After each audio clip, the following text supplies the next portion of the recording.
मानव विकास परिवर्तन की एक लंबी प्रक्रिया है, जिसके अनुसार इंसानों में बड़े और जटिल मस्तिष्क, उपकरण बनाने की दक्षता और भाषा क्षमताओं सहित कई आवश्यक मानवीय विशेषताएं हमारे इतिहास में हाल में ही विकसित हुई है।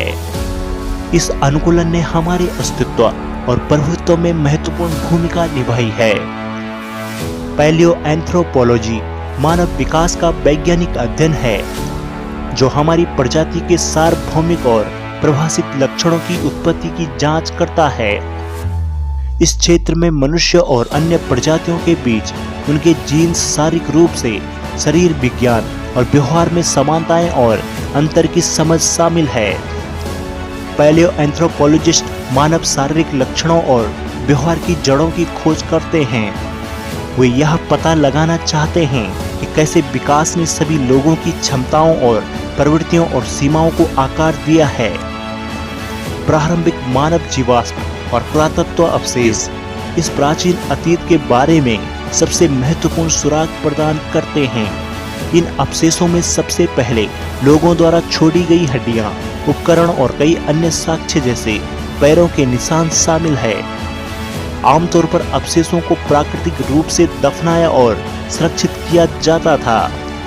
फिर वे या तो सतह पर पाए जाते हैं या जमीन में खुदाई करने पर।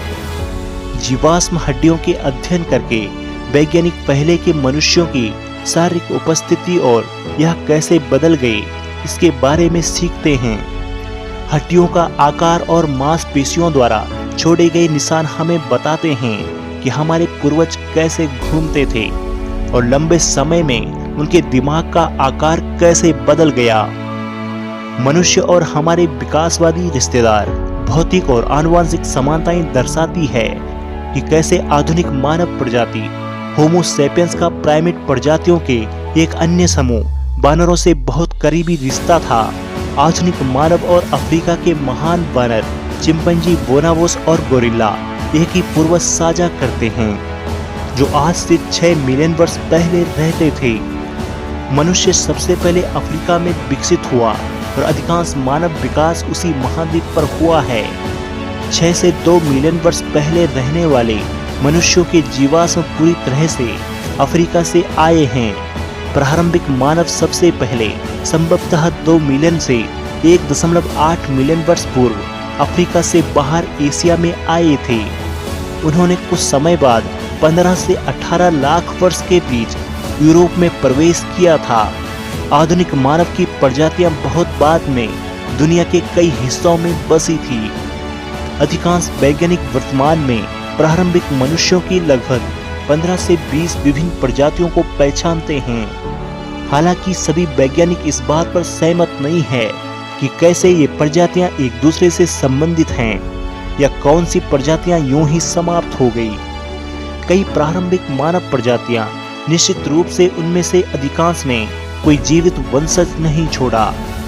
वैज्ञानिक इस बात पर भी बहस करते हैं कि प्रारंभिक मनुष्यों की विशेष प्रजातियों की पहचान और वर्गीकरण कैसे किया जाए और किन कारकों ने प्रत्येक प्रजाति के विकास और विलुप्त होने को प्रभावित किया है।